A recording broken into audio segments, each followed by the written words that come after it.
And I thought, oh my heavens, look at that. Since then, in 5 years, I've dewormed 100,000 of you. And you should see and hear the stories. The last pictures are coming in. When I get home, they should be there. The woman got 18-inch long critters out of her that were so thick she couldn't get them into a top of a juice bottle. She got 8 of them. They're usually translucent, they're usually white, and there's some of them that look like tarantula spiders, some of them look like grasshoppers, some of them look like little tiny miniature sailboats. Some of them look like little spacecraft. There, this is really strange stuff. And every single person I have dewormed, I have never yet dewormed anyone where they didn't tell me, hey, I feel 25% better. Now here's the problem. We go to Safeway and we buy vegetables, right? Or we go to our garden and get vegetables. Well, thousands and thousands of eggs, parasite eggs, float in the soil and the water in the soil, and the roots from the plants suck them up into the leaves. Now, those eggs are not supposed to hatch in your body. Nature has seen to that. They're supposed to pass right through. But you buy salad dressing. Now, when they make salad dressing, they've got this huge stainless steel vat, and it makes 1 million bottles of ranch. And when they're finished with that, they want to make honey mustard, so they clean the machine out with what's called food-grade propa-alcohol. And when they're in a hurry like that, they don't get in there with rags and wipe it up. They just pour in the new ingredients and mix it up, and you're consuming what's called propa-alcohol. So we take a Petri dish and we grind up lettuce from Safeway or the health food market down there with organic vegetables, pour in a little bit of salad dressing from one of the food stores, and we grind it up and we put a swab on it on a Petri dish, and in the morning all the flukes have hatched by the hundreds. So what you're doing at body temperature is you're hatching flukes by the thousands every single day you eat salads and all this other stuff, and they get into your bloodstream. Now you have T cells, an immune system, and they see these critters and their war starts. And some of them, they just need to find a place of safety. For some reason, your pancreas gathers up wood alcohol. A fluke or two finds their way in there, and they grow up and they have babies and they start making a mess. They have feces, you know. Well, the flukes that are living in your pancreas, the feces there collects single-celled organisms called viruses. Their waste shuts the pancreas down, and you've got diabetes. And now breast tumors. Breast tumors, it seems now, are just about as easy to get rid of as a common cold. It's caused by parasites. And so your thymus gets full of parasites, and here you have your thymus now, it's not operating properly, and the thyroid, it doesn't operate properly. That affects the acid in your stomach. The strength of the acid in your stomach starts to shut down. And what do you get? You get mold off a fruit growing there, and you wind up with candida. There's an 1800s remedy. It's called Lugol's iodine. For those that are not allergic to iodine, if you can eat shellfish, shrimp, or the sort, you buy yourself a little bit of Lugol's iodine. Knocks candida out just about overnight. Certainly will in 3 days. You take 6 drops, 3 times a day, for 3 days. The mold and the fungus and all that nonsense growing in your stomach and all that candida growing there knocks it out flat. It's only $8. Listen to this. You know, I always believed that Alzheimer's was caused by aluminum in the brain eating the neurotransmitters out. Is that not correct? That's what we all believe? Well, the aluminum in the brain, which is there, is not eating out the neurotransmitters. It's the organisms, the bugs and the parasites that need the aluminum's vibration to go into a breeding frenzy. And it's their waste that's eating out the neurotransmitters. People that are super parasitical, they have bad breath. Halitosis is a main cause. By the time you got halitosis, you're loaded, because that's worm urine and worm droppings that you're breathing out. So it's no wonder your breath's bad. It's time to deworm, and it's time to get them out.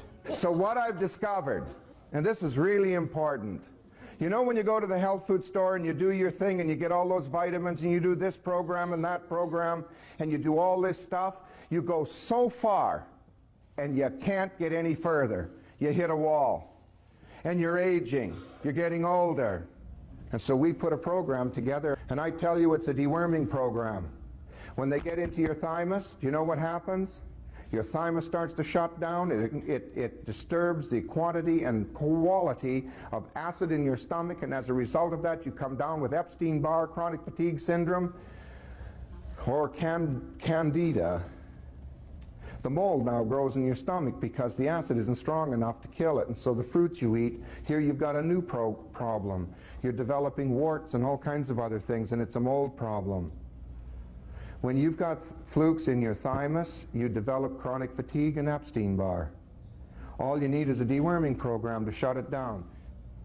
I'm telling you folks, this is big stuff. And now the FDA is on to us. They now know what the water will do. They now know what all this stuff is due, so they're prescriptionalizing everything. The FDA is shutting it all down with a new program they've put in motion that is a labeling issue, and they're taking all colloids off the market. But the point is they're not, the FDA doesn't care. They've got you where they want you, you're not doing anything, and so they're shutting everything down. And I want to tell you something, there's things around like this. This is called human growth hormone. And I found out if you put this with colostrum, which we also have, and you hook this up with your deworming program, this is an age regression program, guaranteed. It works. Within the Bible, the book of Leviticus and Deuteronomy, God gives us a list of animals we should be eating and shouldn't be eating, right? So one thing I found that's interesting about the unclean animals, the common thing they have with each other is the fact that they're all bottom feeders. They eat dead carcasses and dead animals and garbage and feces, right? And scientifically, unclean animals within the Bible are more likely to be a haven for parasites, right? Like pork. We've all heard of like pork worms and pork parasites, right? Specifically associated with pork. Shellfish, right? A lot of shellfish also contains parasites because they're like the bottom feeders of the ocean. They eat whatever and they become havens for parasites, and people eat these products, and that's one of the ways they become infected. Like a rule of thumb is just follow what Jesus did. Did Jesus eat unclean animals? No. Well, there's probably good reason for that, right? And although the Bible doesn't give us the broad reason or the specific reasons for a lot of the commandments, it says in the Bible that the Spirit of truth is going to lead you to all truth, right? So if you want answers for why you should follow this, well, God's going to lead you to these answers, and I believe he's led me to figuring out this kind of stuff, right? So another commandment in the Bible is that God tells people in Leviticus, or his people, to salt every food offering that they have, meaning put sea salt on every single food item. Paul, see, maybe we don't oversalt things. Maybe you guys undersalt them. Here's the thing. There's a difference between natural sea salt and table salt. Table salt is horrible. It's full of caking agents and preservatives. Sea salt is good for you, right? Natural sea salt is. And so there are scientific studies that show that a diet high in sea salt could protect against invading microbes and parasites.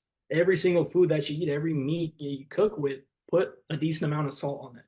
And like I said, scientifically, it kills parasites, right? A diet higher in sea salt kills parasites. Drinking wine also helps your gut microbiome, right? It fixes it. And I believe it also kills parasites. And in the Bible, I don't know if it was Timothy who said, for the sake of your stomach, drink a little wine, not just water, right? For ailments, he even said specifically for ailments and sicknesses, drink a little wine, not just water. These parasites are able to influence the nerves of these animals. And so the idea behind that is like, okay, maybe these parasites are related to demons in the way that, like, you look at these old records about demons being able to like influence your thoughts and get you to do things that you wouldn't normally be doing. It's because these parasites are influencing you to act in different ways than you normally would in order to continue their reproduction, right? And to continue their lives. I mean, look, think about, and by the way, this idea of parasites getting into animals, making the animals kill themselves, Christ casting the spirits into the pigs, and the pigs all go kill themselves. Yeah, that's what I was saying. This kind of sounds a lot like that. Okay. Right. And by the way, kosher law back in the day was protecting you from parasites you would pick up from eating pigs. That's why pigs weren't kosher, in part. That's one of the theories that people think is it was something that would be eaten, right, that would actually get you parasites. So it was a way, it was a health code to keep you healthy. And so maybe keep you from all of these guys. You can't kill them all, only control them, because our